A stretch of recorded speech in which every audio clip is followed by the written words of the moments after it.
Good morning, everyone. This is Mark Cooper from IACC, and I wonder if I could just check. Mehdi, Ahmadi, can you hear me today? Perfect. Well, welcome to our panel, and I look forward to introducing you in just a moment. I would like to welcome you on behalf of IACC to the IACC Technology Short Session today. We have a Slido application where we'll be handling Q&A at the end of our 40-minute session, and you will have been sent the individual code for that with your joining instructions. Just for ease, that is IACC Tech, all one word, and that's in the application on your browser, slido.com. You also have the ability to vote up other attendees' questions. So if you think that's a really great question, do vote that up. And at the end of the 40-minute session, we will pick those by order of priority. I promise you, if we can't get to all of the sessions today, our panel have already committed to helping us answer those, and we will follow up with the information. But without any further ado, it's my pleasure, Mark Cooper, CEO of IACC, to facilitate this esteemed group of panelists today. Welcome to all of the IACC member venues and team members from around the world. And also welcome to all of you who are friends of IACC joining us today. Retaining IACC's position as a top 1% of meeting venues globally means that we have to pivot smartly in the weeks and the months to come.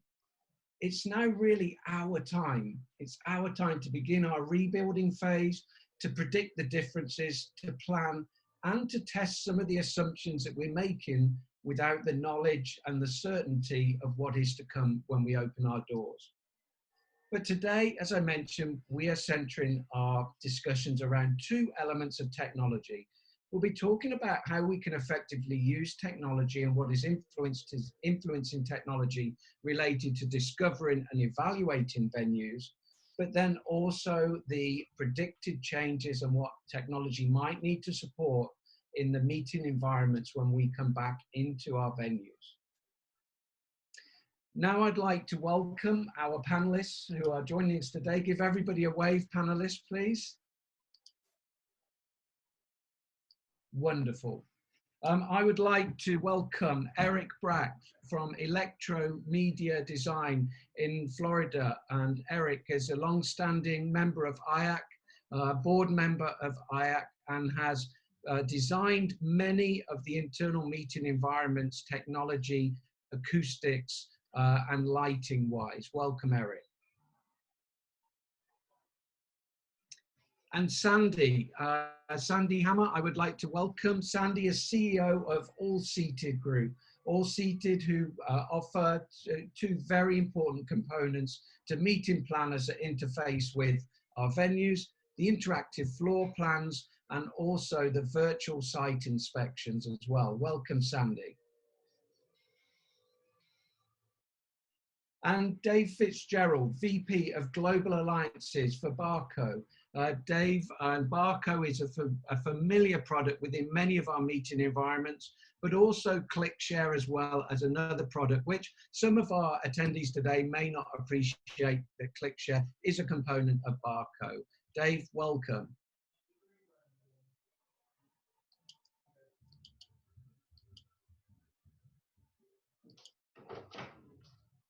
And then last but not least, I would like to welcome Mehdi Ahmadi, who is Director of Technology for Sodexo Conference Centers based in Washington, D.C. Again, a fellow board member of the IACC Americas Connect Committee.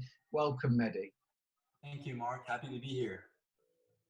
Okay, I am pleased now to go into a set of questions that we have worked out with our panel today, hopefully will help us navigate through the fields of those two components. I am going to take myself off video only to answer these questions, just so that you don't have the privilege of seeing me looking down constantly. But first of all, I would like to start with Sandy. Sandy, All Seated provides interactions between planners and venues, both with the floor plans, and as I mentioned, those virtual site inspections. So you were right at the heart of this when everything happened 2 to 3 weeks ago.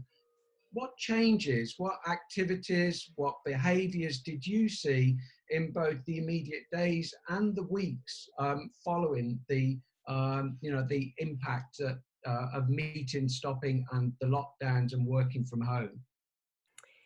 Yeah, Mark, first of all, it's great to be here. Thanks very much for inviting us. We appreciate it.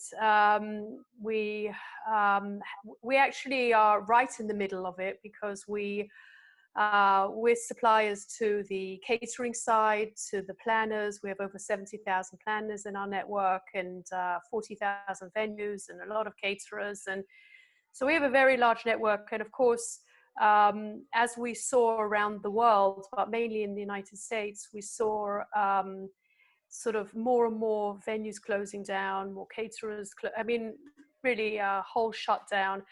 And, we're a platform that creates probably thousands and thousands of events a day. Everybody's working on their events. Everybody's drawing up a floor plan.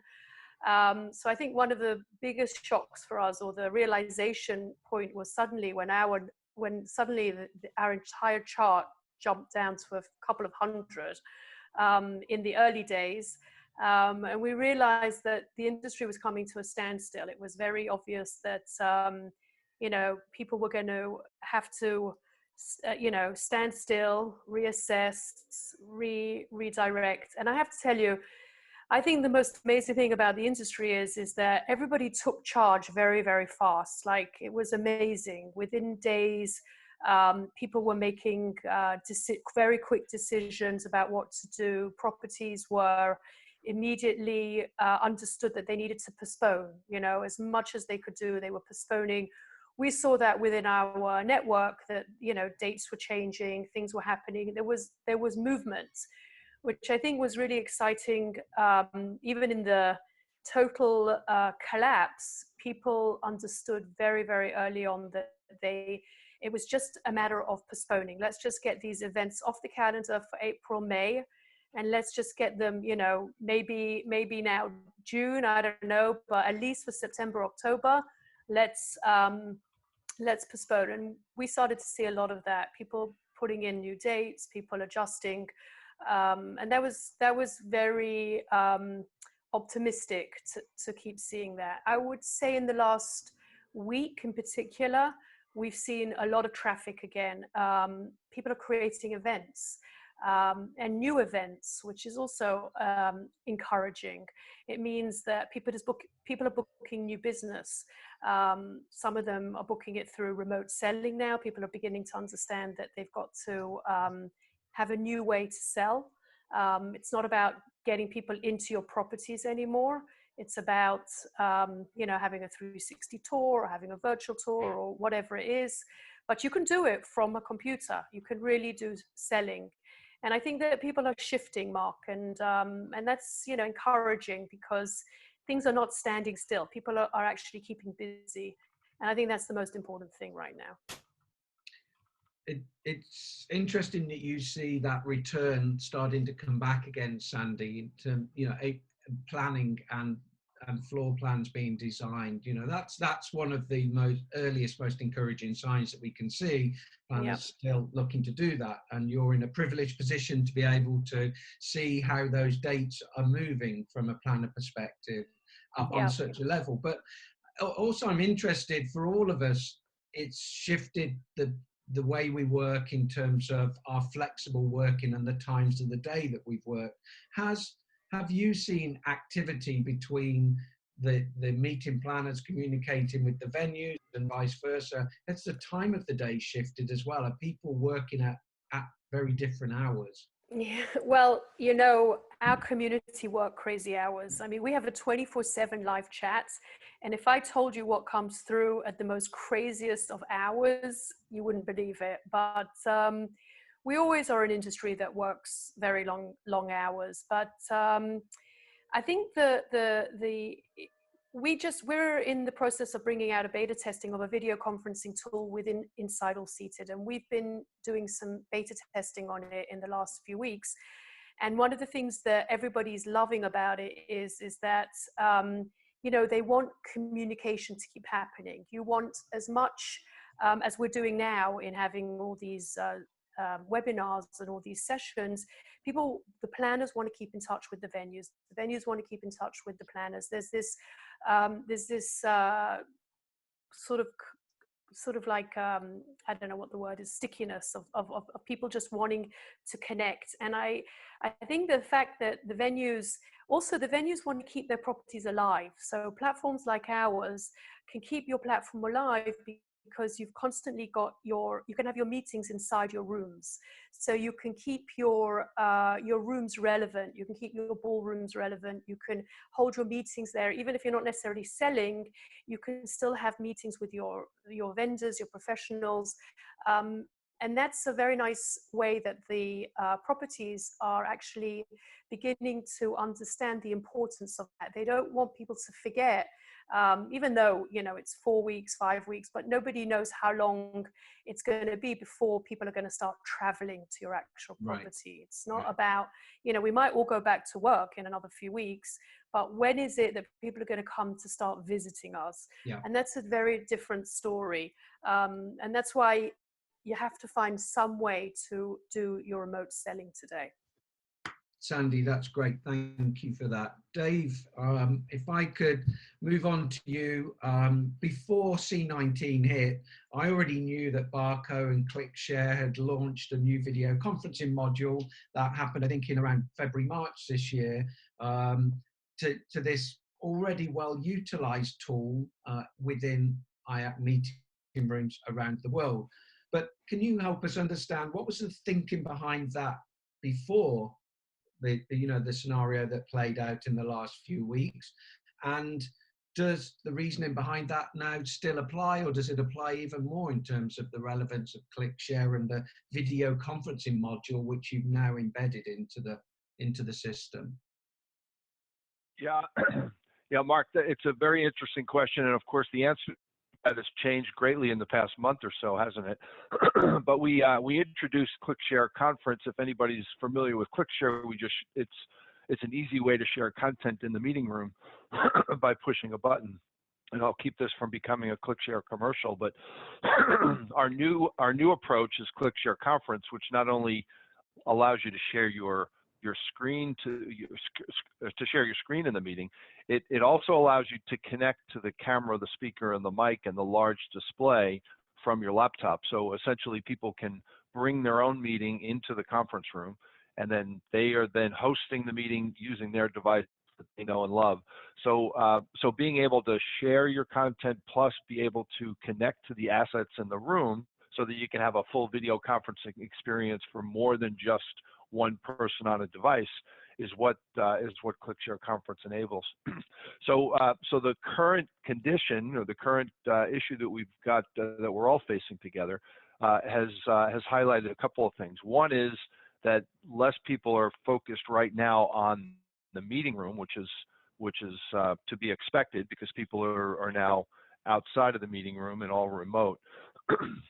But it also, I think, is going to accelerate for all of us the adoption of video in meeting rooms, both regular just for video and for video conferencing. So I think it's going to probably accelerate it by a few years. And I think if we look at a traditional meeting now in a regular office that might have 10 people in it, you may have had two. The research shows about 25% of the people are remote, so you may have had two people that were remote. I think on the other side of this, I think at least in the early recovery or the mid recovery, when people do start coming back to offices, I think you're still going to see vestiges of people either staying home for either health reasons or business reasons and or economic reasons. And I think that you'll see less people in the meeting room. There'll be maybe 6 people, and 4 people will be. It could be even more than that. So I think in conferences, I think we're going to see the same thing.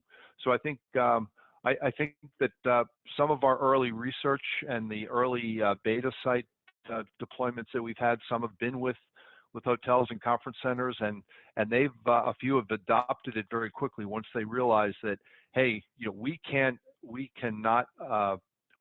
direct, nor can we anticipate exactly what users are going to prefer, whether they're going to use Zoom or Teams or WebEx, or so we have to be prepared for all of them. So what our platform does, it allows you to bring that unified communications platform, that video conferencing platform, to the meeting room and run the meeting on the platform that the users for that particular meeting want to have. So I think we have to look at a couple of things like that. I think the WorkTel sort of trend that we're seeing in the industry too points to that, where hotels are not going to be able to estimate exactly what kind of platform people want to use. So if you're going to start using your lobbies and your meeting rooms for people coming in that may not be staying there that night, they may be just coming in to use the restaurant, coming in to use the meeting facility. I think this will lend itself very well there. We all have to be ready for hybrid events too. I think that when we have, we're all seeing the virtual events now, and I think when we come back to some more normalcy and people start coming back to conferences, I think there's two aspects there. One, some are not going to be able to come back and are still going to want to participate, and we're still going to want to keep them coming to that conference. And others, I think that maybe we're not able to come even before. I think you could expand your audience potentially by making sure people feel that they can have a similar experience being remote. It's always better to be there, but you can have a similar experience being remote. And I think technology can help us get there. Dave, as an example of a scenario which could play out, if you have and we are seeing a lot of foresight and speculation that the return of meetings will be staged. So it will become small strategic groups, locally located, before it becomes regional, before it becomes national, before it becomes international.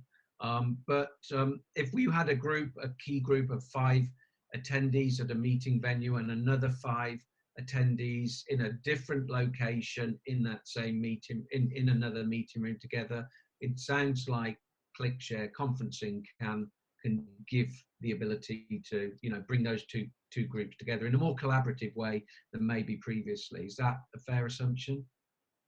Yeah, absolutely. Our previous platform was really just sharing in the conference room, and it was not really optimized for multi-room use. This new platform will allow for us to tie either rooms together or adding remotes in addition to adding rooms together.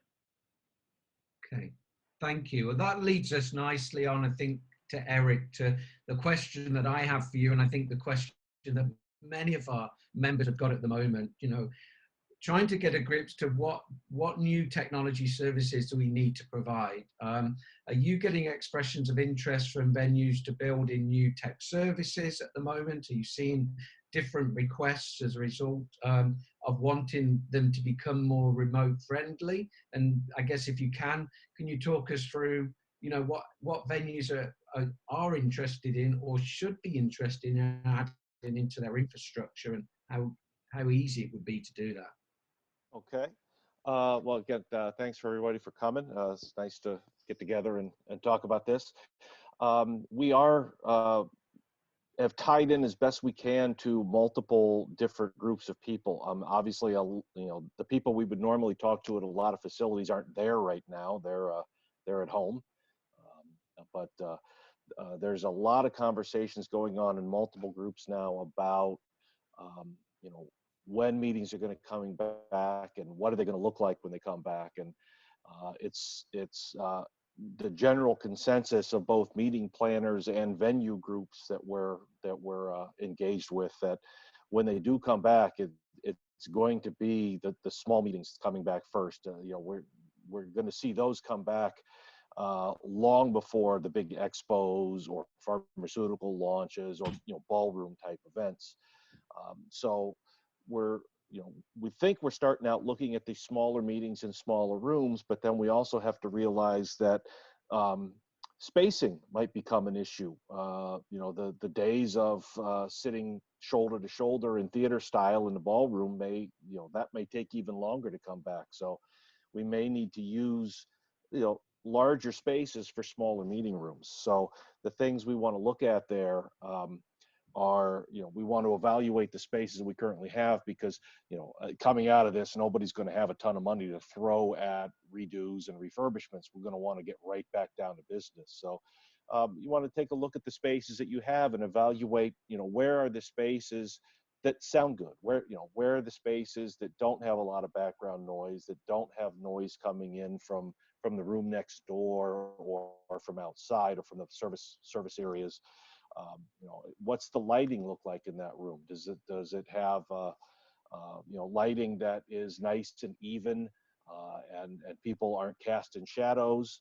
Those are the kind of things that we want to evaluate the existing spaces and find the good 2 or 3 rooms that we have where those kind of things can happen, because it's, as David said, it's almost a certainty that we're going to have to be much more accommodating of virtual, both attendees and presenters, in these spaces, at least in the short term when we come back, because as we've all said, it's it's not gonna just open. The world's not gonna open up all at the same time, and we're gonna have attendees and presenters who are less restricted on travel than others, and it's just simply not going to be possible for some people to get there. So we've got to be able to accommodate them, the same way we're working now. We need to be able to accommodate the Zooms and the WebExes and all of those, but we need to have a facility that's got decent acoustics, because we've all been on these calls and here now, the person who's trying to use their computer speakers and microphone, and the news is on in the background, or the dog's barking in the background. So those are the kind of things that have to be thought through. In addition to bandwidth, what's the bandwidth that we need in our internet to do this? And I would highly recommend that if you have rooms that only have wireless, look at ways you can get a wired connection in there that's going to be much more stable and not prone to potential interference. I'm glad you asked that, Eric, because one of the questions was, what bandwidth do you think we should have as a minimum going forward if there's a hybrid event? And this is a question, even for you as well, Mehdi, or Dave as well. I'll open it up to anyone who thinks they can answer it. Assume an event of 500 people with elements of hybrid in there. What are we talking about today in terms of minimum requirements? Well, if I read straight from things like Zoom or WebEx or that kind of things, they say their recommendation for high definition is a minimum of 1.5 megabits per second. And I would say, just to be safe, you want that dedicated. You don't want to say, well, we've got that in the room and then have them working off Wi-Fi that every attendee's connected to as well. That's why we highly recommend that whatever the connected device is, that device should be a wired connection on its own connection, as opposed to just sharing the same wireless everybody else is. Because many people in facilities have had this experience where you run a test in an empty room and everything works great.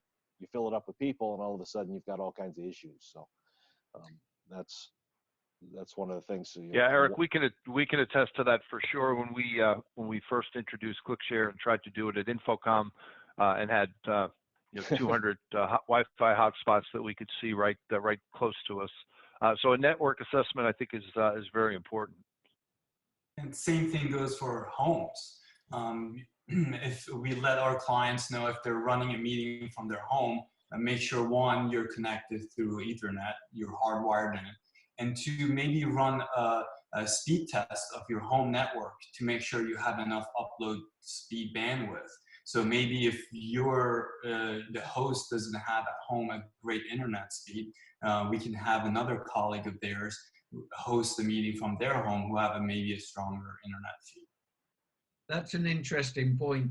We focus on the questions around what we need in our venues, but as soon as we're opening up to hybrid and we've got an involvement in those elements outside of our venues, where does our responsibility end as a venue? Or probably put better, how can we take responsibility for anything outside of our venue that could influence and impact the quality of the event for those that are in the venue? And that hadn't been a consideration. On that note, I think, Mehdi, I'd like to ask you a little bit, as an operator of spaces and also who manage a team, we've spoken about some of these new technologies available in the meeting room, and it also, if we look at the virtual site inspection that we'll come on to Sandy to look at in a minute, we're seeing sales teams needing access to and support with technology delivery more so than they ever did before. How does that affect the support and the skill set that property team members need to have, your AV/IT teams? Is that changing as well? Does that need to adapt? Yes, thank you for that question. I'm really happy to be part of this panel. To basically, this is definitely different times for everyone. We're all sitting at home and having these meetings rather than in our venues. So I think this might be a really good chance for a lot of our technical support teams to get to hone in on another skill set. Meaning just do as much research as you can on different products, find out what's coming out and what's and what these different platforms offer. And things will eventually go back to normal, but virtual meetings, I believe, will continue to grow.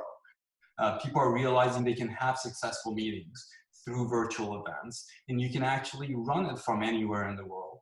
And for the most part, they're pretty solid connections, you know, Zoom, and there's just plethora of different platforms that offer a whole bunch of different technologies that might work for your clients. So this is, I believe, a really good time for team members to research and learn about these platforms.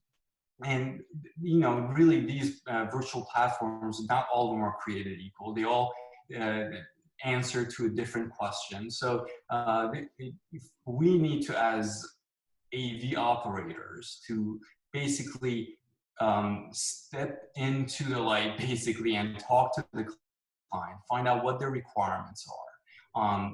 And sometimes what they require ends up being the less expensive option. Really the next level of skills that we need to work on is our soft skills, being able to communicate clearly to our clients. We have the hard skill of the knowledge and the technology and all the things that go into creating a successful virtual environment, or even hybrid. Hybrid could be a little easier for AV techs because a lot of things are known. You might even have IT staff on call. So if there's a problem with the network, you can rely on them to help you get your meeting back up.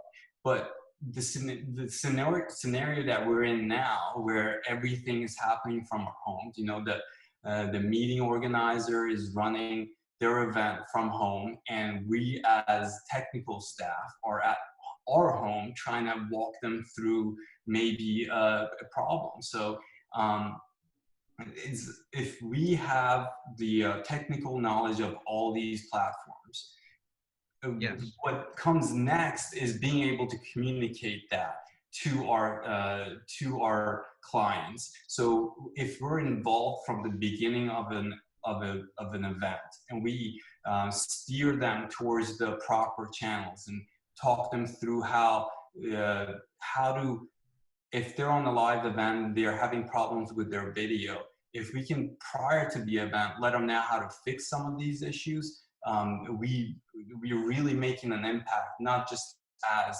an IT support. We're basically becoming an event designer, event producer.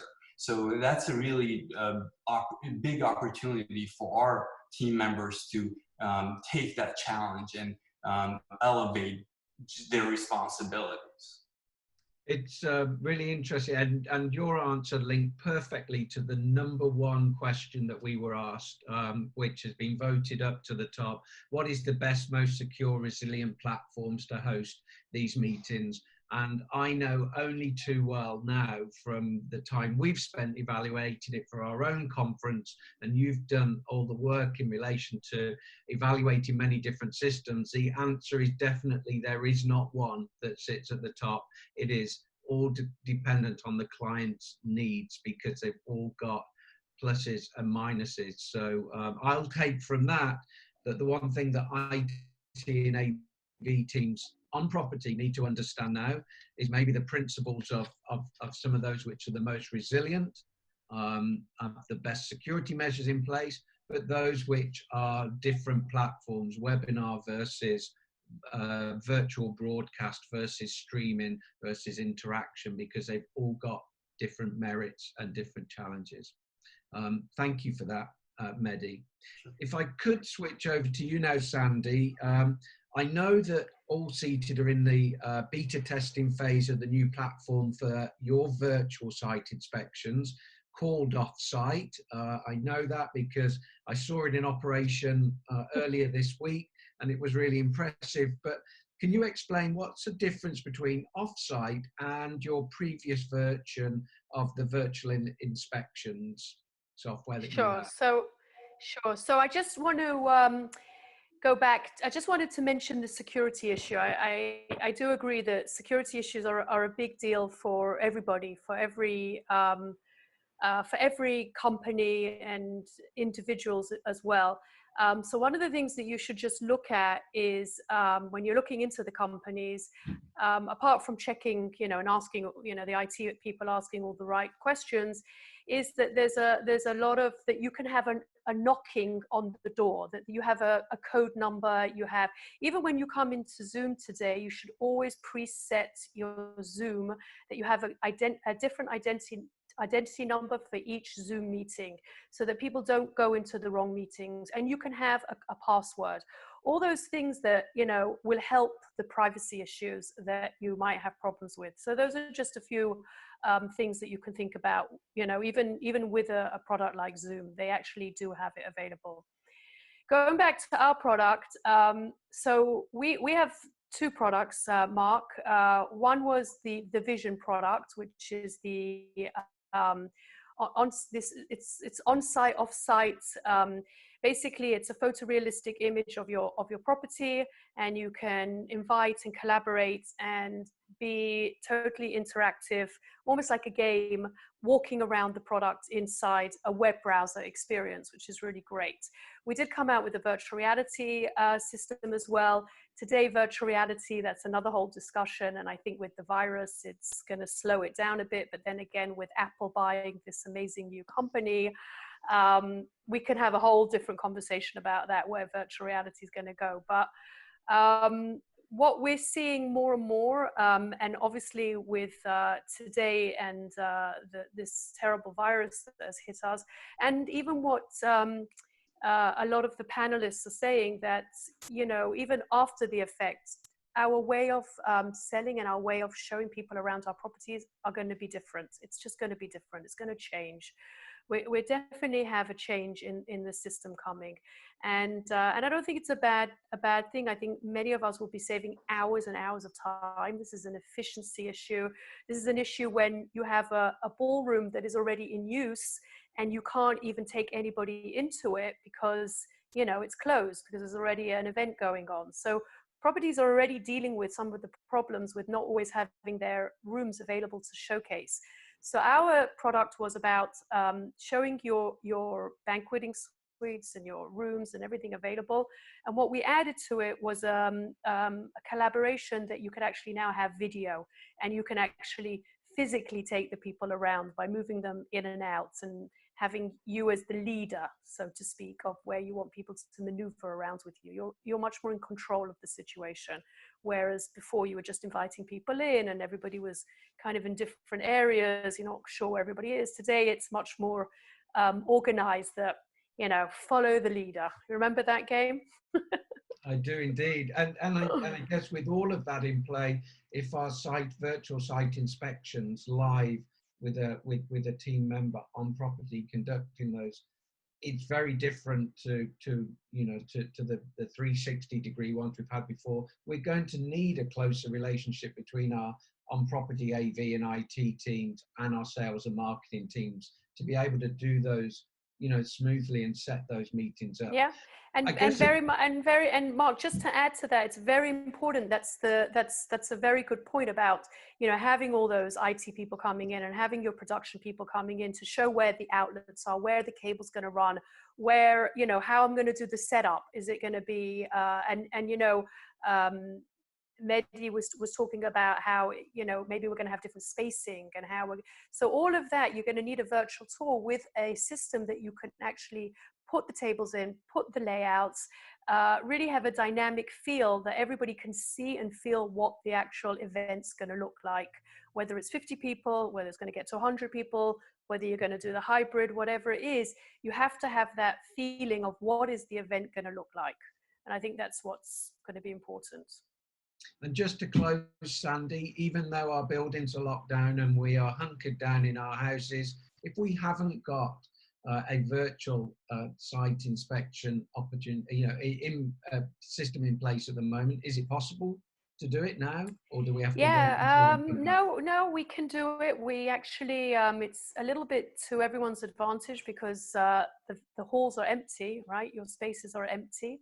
We need an empty space. We send in a camera guy, unless the whole state is on total lockdown, which a couple of states are. But we've got about, I'd say 80% of the states on the properties that we're filming right now are letting us in. We come in with one camera guy. We don't come in with a crew.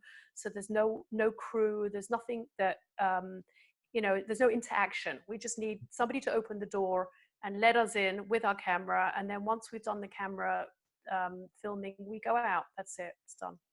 So it's actually quite easy to do right now. Thank you, Mark.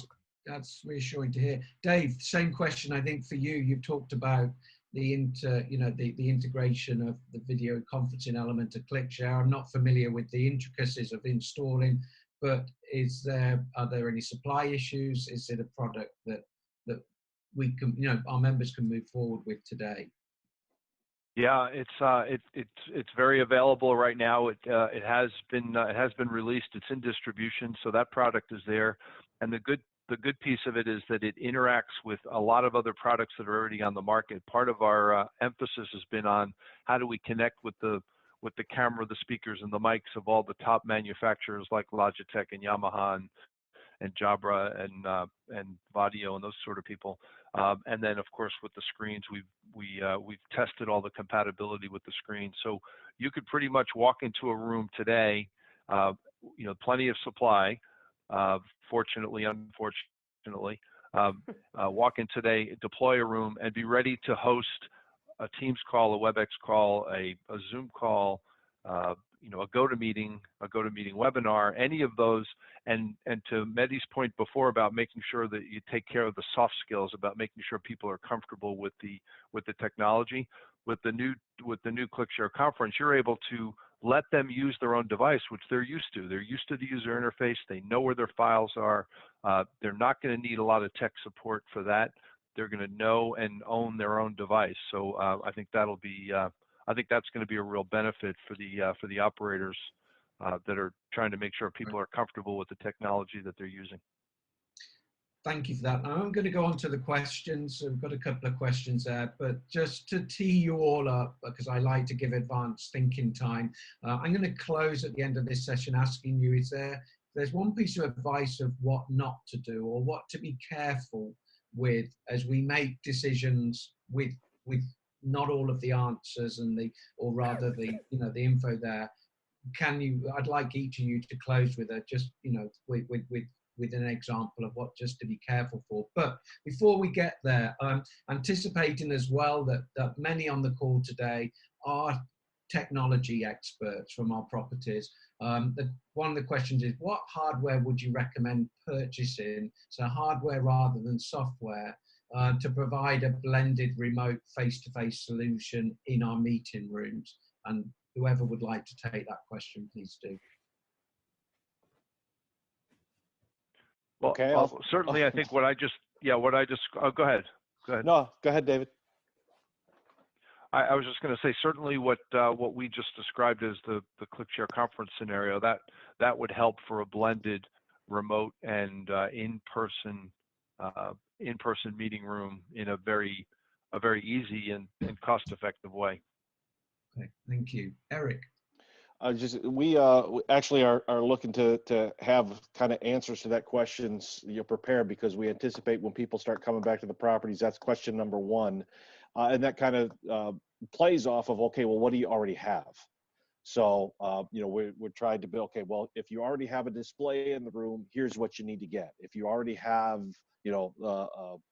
a conference system in the room, here's what you need to get, and a couple different things of building. Here's all you need to do the package, and then start checking off what you already have and how the others can work together to make sure that you can deliver what the customers are going to need. Great, thank you. And I love this last question. I'm going to throw it open to all of you. But basically, it's saying, in regards to everything we've talked about today, if we were to start to plan for a second wave of pandemic lockdown, so we've come back, we've reoperated, next year this thing is coming back. What more do we need now, I guess, to do to mitigate the impact on the industry next time? So I think this is a question of, we're talking about what to do now to get ready for the readjustment, albeit temporary. But if this becomes something that is with us for many years to come, what's the big picture look like? Have we got to make bigger investments, or can we to future-proof ourselves?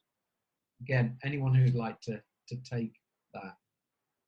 It's a tough one for a Friday. Well, I think it's a lot to. I think that the hybrid and the virtual events is going to be a future, and I think that it's actually going to stay with us. I think that that there's going to be a combination. Maybe on the social side, a wedding's always going to be a wedding, or maybe a bar mitzvah. Things that are more on social, where we're with family and friends that we feel comfortable being with and taking those risks. But I think on the corporate side and that side, that's the area that you really have to think about. How am I going to now adapt to make a great event that could be virtual, that could be a hybrid, that could be a multi-room, small, if you've got properties all over the United States, if you're a Hilton or you're a group property, how can I have, okay, New York will have 50 people, DC will have 50 people, Virginia will have 50 people, and then you hybrid it all through a video stream. You're gonna have to be very creative. Now's the time to be very creative. Get your thinking caps on. Get every idea that you've got your teams, you've got time. A lot of people that are asking us questions, what should we be doing in this time? That's exactly what you need to do. You need to prepare for the next time.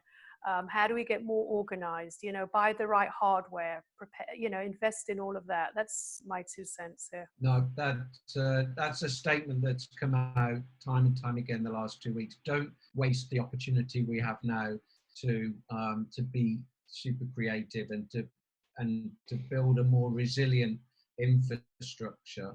So no, thank you for that. Panel, thank you very much. Just before we close off today, I'd like to take the opportunity to say we really appreciate the opinions that come from you, living it in very specific areas. We have got 2 other sessions coming up. 22nd of April, we've got creative ways to prepare to come out of the COVID-19 situation. That's with Cindy Novotny of Master Connection Associates.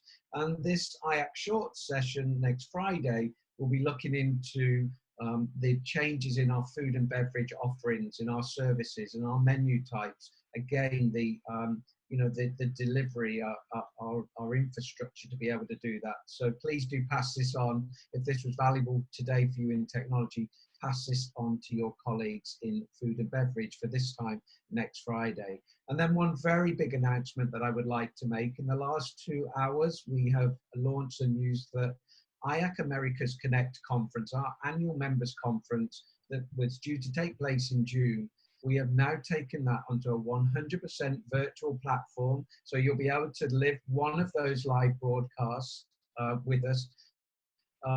But importantly for the IACC members on the call today, this is the first time in our 39-year history that attending the IACC chapter conference is going to be completely free of charge to all of you. Every single staff member, every single member around the world.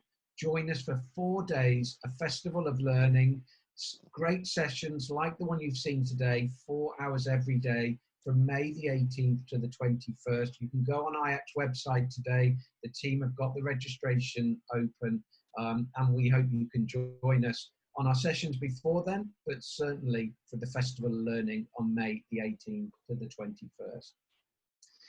So to our panel, to Eric, to Sandy, to Mehdi, to Dave, thank you so much for your time, for your insights and opinions today. On behalf of IACC, we appreciate those.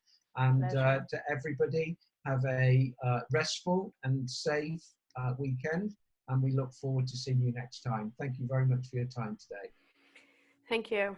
Thank you. Thanks. Bye, everyone. Bye-bye. Thanks, folks.